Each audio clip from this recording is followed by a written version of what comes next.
My name is Edwin, and this is Scary Story Podcast.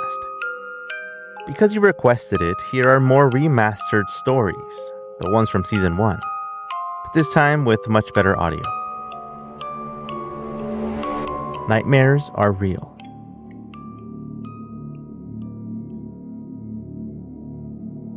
I have a tough time falling asleep in places that are not my bedroom.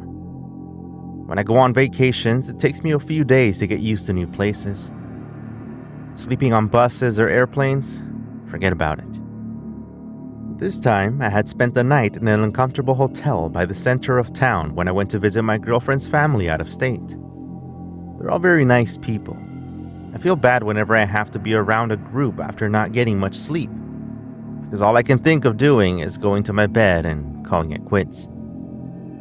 I wanted to grab a coffee, but my girlfriend was being weird about me drinking too much of it, so I skipped out on the iced coffee from McDonald's. It was around 3 p.m. anyway, so I probably made the right call. Otherwise, I'd end up twisting and turning all night again.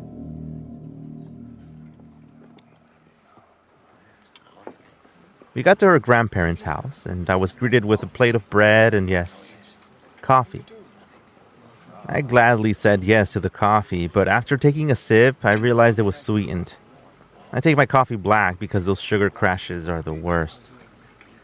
To not be rude, I took a piece of bread also, and my girlfriend's grandma was there to make sure that I ate it so that she could offer another one.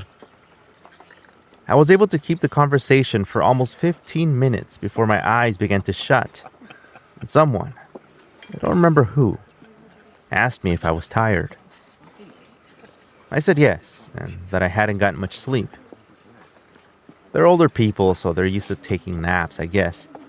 But they asked me to go up to the bed in the unit that they had in the backyard, to which I said yes. I literally had no more strength in me to get picky about where I slept. The guest house had 2 stories. The room was on the second one. Every single step I took tired me out even more. I finally made it and fell flat on the bed without even taking off my shoes.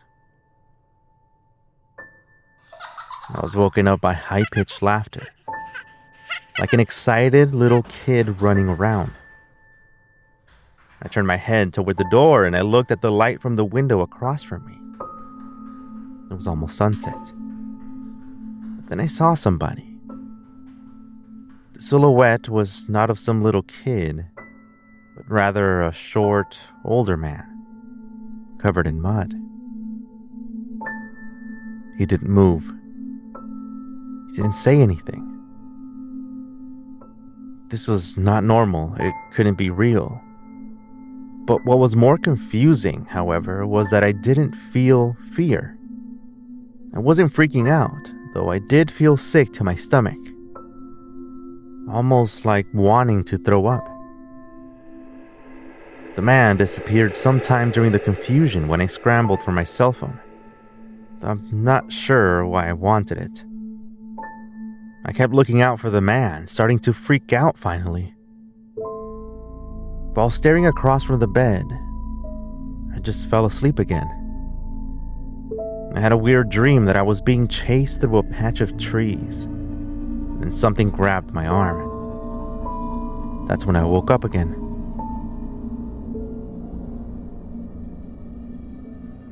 My girlfriend had opened the door and was standing by the doorframe, telling me that they were going to have dinner and for me to come downstairs. I said okay, and I grabbed my cell phone and rubbed my eyes. It was 7 p.m. My face was a bit pale when I stepped into the dining room, and my girlfriend asked me off to the side what was wrong. I briefly told her I had seen something weird in the room upstairs. A man staring at me. It soon became a topic of conversation around the table. Family telling me of their own weird experiences in that room, and how some of them refused to use it. What they didn't know was that I went downstairs and to the bathroom first to wash my hands and face. Apparently my hands were so dirty that I actually dirtied up the bar of soap. I was about to rinse it when I noticed a dark patch on my left arm. I could almost peel it off. It was a crusty, weird-looking blob stuck to it. It came right off and then fell apart in the sink. It had dried up. It was mud.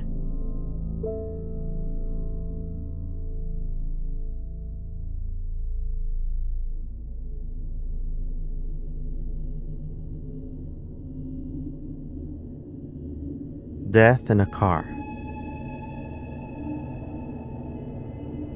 Junkyards have a certain odd feeling to them. They're like a graveyard of cars that have been in car crashes, repossessed, or plain abandoned by their owners. It's sad. I was carrying the toolbox for my dad as we looked for the big SUVs to take a small assembly from the dashboard in a junkyard one afternoon. Along the way, I like to peek into the car's glove compartments and the sections where the cup holders are. I've gotten lucky and have found several quarters before.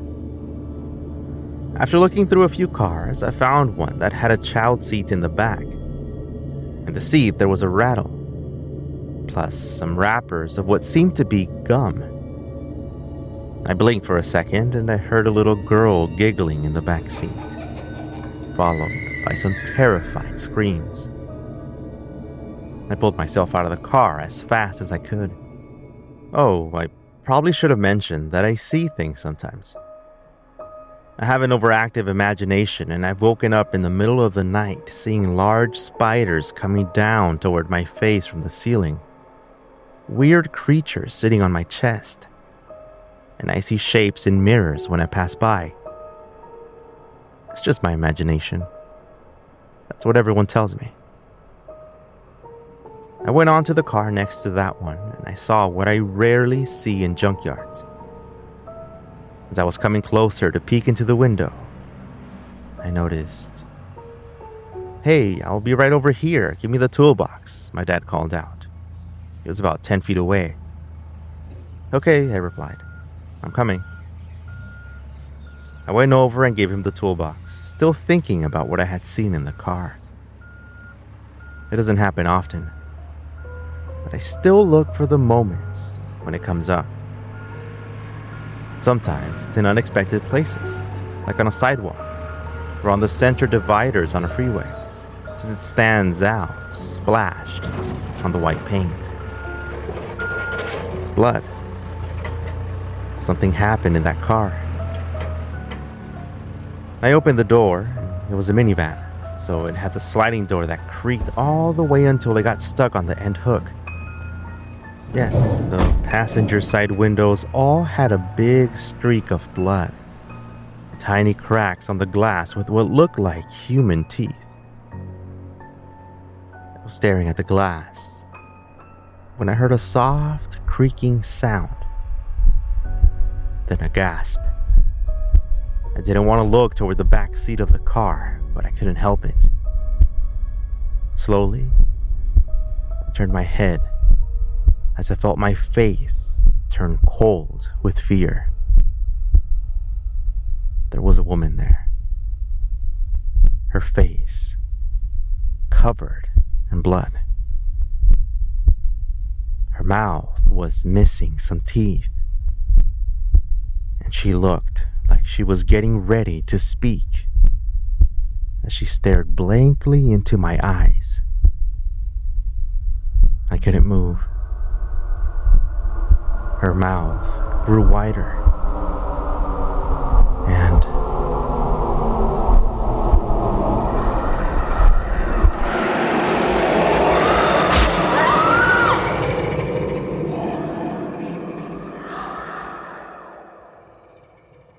the mystery man from the shed. My house is in the middle of nowhere, as some would say. My family moved here less than a year ago, and I still don't have many friends in the area. Everyone in my high school knows each other, and it has been especially hard being the new kid. But I've made a couple of friends recently that also like making YouTube videos. So we started to hang out together sometimes after school. It's weird having to take a school bus to school through long stretches of forest and hills. Our closest neighbor is about a quarter of a mile away. I'm always paranoid ever since I had an allergic reaction and had to be taken to emergency services. I wonder how long it would take the paramedics to get to me. My room is on the east side of the house, and through my window I get a clear view to our shed, and also to the patch of trees that start way off into the distance. It almost feels like a farm, but my mom is a writer and my dad also works on the computer all day, so we're not even close to being farmers. I started using the backyard's field to make videos for YouTube, and I recently got into the whole YouTube live thing. It's cool. And my internet is very fast, even when I'm far outside the house, so I have no trouble streaming pretty much anywhere. One Saturday afternoon, while I was out with my friend Edwin near the shed trying to record a DIY video for one of his classes, something strange happened. I was live streaming and had about 10 people watching. They were asking questions, and that's when someone asked, who was living in the shed? I said nobody, and I thought it would be cool to show everyone around inside, so I opened up the doors and turned on the light. There were several of my boxes in there and some sawing equipment that the old owners left there. That was it. Or so I thought at the time. The shed is large and has 2 windows on it, facing the front. I guess it could easily be turned into a studio for video making. I put that on my list of things to work on. I had a lot of time on my hands ever since moving there. Way too much of it. I realized that I had too much time on my hands later on that evening too when I kept thinking about who lives in the shed question. The guy knew that it was a shed. People don't live in sheds. Why would he even ask? It was around 1 a.m. now when I woke up again. I dreamed that I was being chased. I then grabbed my phone and opened up Instagram when a notification popped up from YouTube. Comment. Yeah, I saw that too. In my honest opinion, this guy is crazy and it's all fake. I opened it up and saw that I had another notification on the recorded live video. A guy timestamped minute 24:14, where apparently the window closes, or so he said. I clicked it and watched it, and I couldn't believe what I saw. The window had been slightly open, about 2 inches or so, and the only reason I could tell was because someone shut it from the inside. You could see it clearly. What was even more weird was that a bearded face could be seen through the window, and you could also see the hand that reached up to lock it. Video goes on to where I open the door and turn on the light. I watched the 10 seconds of video over and over, but I saw nothing out of the ordinary. Just some boxes and sawing equipment. There was also some plywood leaning on the wall, but nothing weird. I showed my dad the video the next day, and he agreed that he could see it too. And he was shocked. We both went over to the shed and opened up both front doors. They were barn style, so they opened wide. As all the light flooded into the shed, you could see just boxes, a table, a drill, and plywood. I didn't want to be in there. My dad stepped in and looked around. That's when he saw a bucket behind the boxes. There were a couple of paper Burger King bags, a plastic cup, and a box of what looked like the ones that they serve chicken nuggets in, all in a plastic 5-gallon bucket. It also reeked of piss in that area. Who knows how long someone had been staying in there, or how how many times I might have casually missed him going in there as I looked out into the fields from my window. My dad called the police and opened up a report. He also installed sensor floodlights and cameras the following week. So far, we haven't caught anything.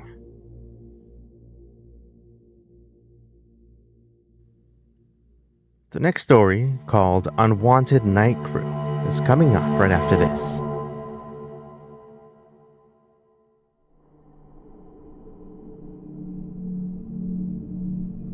Unwanted Night Crew. People always refer to the staff that cleans the office spaces at night as the night crew. But I work by myself. I do 3 floors, 14 common areas, conference rooms, break rooms, and the bathrooms in the middle of the night.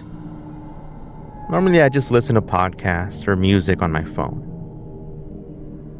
There's one floor that I don't like, that I've never liked. I'd actually switched buildings with one of my friends that I partner up with sometimes because I always got a weird feeling about this particular building. Well, this particular floor. The first event I remember was the microwave beeping in the break room, like when someone keeps pushing buttons. Whenever I hear a noise in an office building, I worry a little bit because nobody should be in there at the time. The warehouses are empty. There's no security guard inside of the building. They typically only do their rounds from the outside, looking around for suspicious activity. I went over to the microwave and saw that its door was open. I closed it and it popped open again right in front of me. I figured it was broken, but I did freak out a little bit. I just left it like that with the light on and everything. The next thing I remember from that place was my vacuum cleaner refusing to turn on and having to switch outlets 2 separate times during my shift. It's annoying having to manually sweep everything and not being able to vacuum up afterward. I don't think anyone noticed that I hadn't vacuumed 2 rooms that night. But the third thing was by far the creepiest thing I've ever witnessed. It was around 4 a.m. and the last thing I needed to do was clean up the bathrooms and collect up all the trash and then take them to the dumpsters out in the back corner of the property. As I opened up the bathroom doors, I heard a loud growl coming from the inside. It wasn't even like an animal sound, nor was it human. It was some type of really low, slow, almost crackling growl. I ran back outside the bathroom. I had only taken 2 steps inside. Then I stood outside of the door, leaning against the wall for so long that the motion detectors turned off the lights. I guess I was standing there, frozen, for longer than I had initially thought. The growling started up again, with loud noises and doors slamming inside the bathroom. I ran down the hall and down to the first floor. I sat on the stairs like a wimp, not knowing what to do. But I needed to get the bags out, at least. I could apologize for the bathroom mess later on, that really didn't bother me. But this was the second of the 2 buildings that I did by myself, and I needed the money. I don't know how, but I gathered up the courage to go back up to the 2nd floor and get into the bathroom. I sprayed the toilets with disinfectant, loosely swept up the floor, and wiped the mirrors. I went back to flush the first of the toilets, but as I did, the others flushed by themselves too. I wasn't going to wait any longer. I quickly walked outside and went downstairs. I grabbed my trash bags and booked it to my car, trash bags and all. I would dump everything out at home.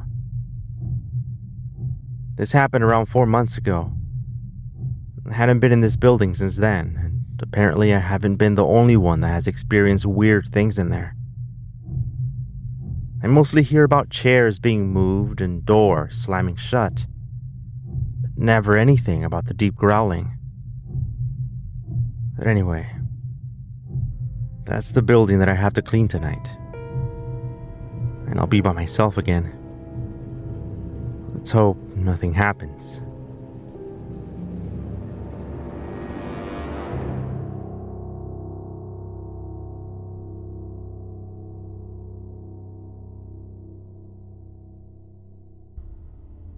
The hotel guest. I am the only guard on duty at the hotel during the graveyard shift. Actually, I'm the only employee at night in the whole place. This hotel used to be a bank back in the day, and it's one of the oldest structures still standing in this town.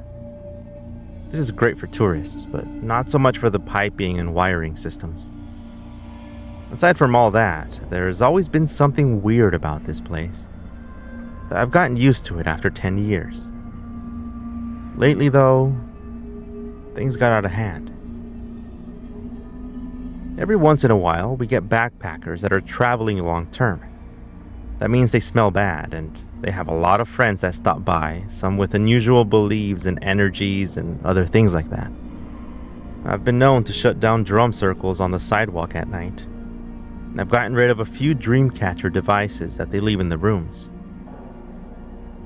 A while ago, I saw a lonely traveling man light a bowl full of leaves on fire through the cameras. When I went up to the roof to tell him that he couldn't be doing that, he apologized, then left me alone in the roof. Crazy people. He would always give off an odd stare, almost like he wasn't completely there. Either that or he was always high. He spoke to very few people. One evening, he went out to eat and just never came back. He left his backpack and everything, which the police came by to pick up. There were no reports of any missing people in the area and nothing suspicious. There was one occasion like that in the past, so it isn't too big of a deal.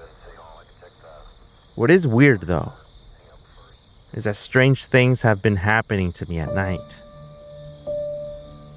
I'm not supposed to sleep in the office, but I sleep there anyway. I wake up with every single sound, and we have motion sensors in the backyards and hallways. Nothing has ever happened during my watch. Well, nothing has happened to other people. I was woken up by someone tugging at my arm one night, and then they tugged my leg. In the dark, I reached out to the lamp and realized that I was alone in the office. Must have been a dream. The following evening, we had around 10 guests in the entire hotel, and it was a quiet night. I heard a loud cough next to my window, which faced an external hallway. I expected it to stop, but they didn't, so I grew concerned that someone was smoking in a no-smoking area by our propane tanks.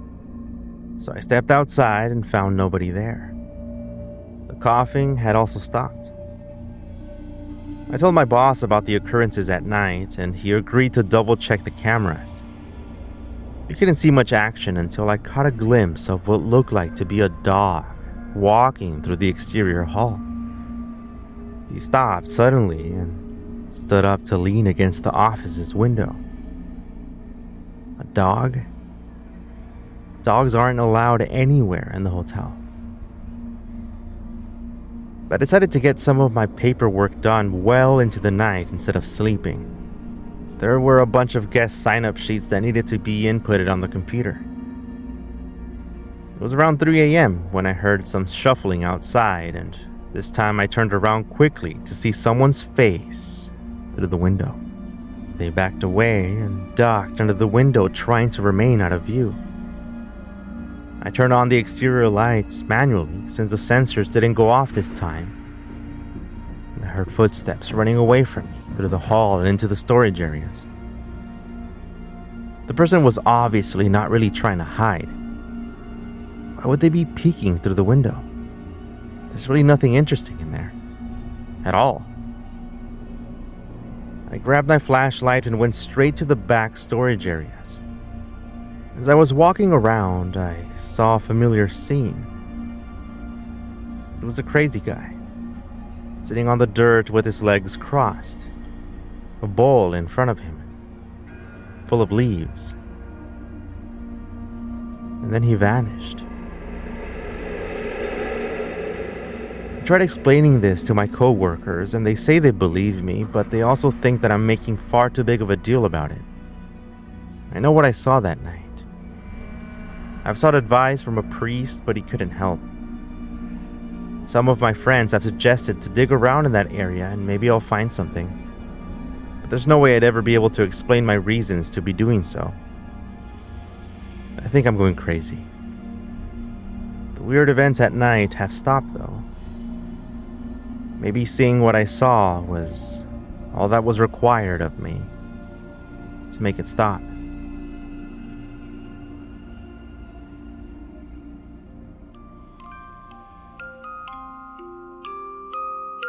Let me know what you think about these remastered stories.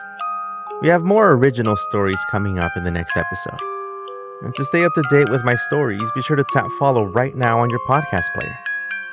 Up next, be sure to check out my other podcast called True Scary Story, where everyday people tell their most scary experiences.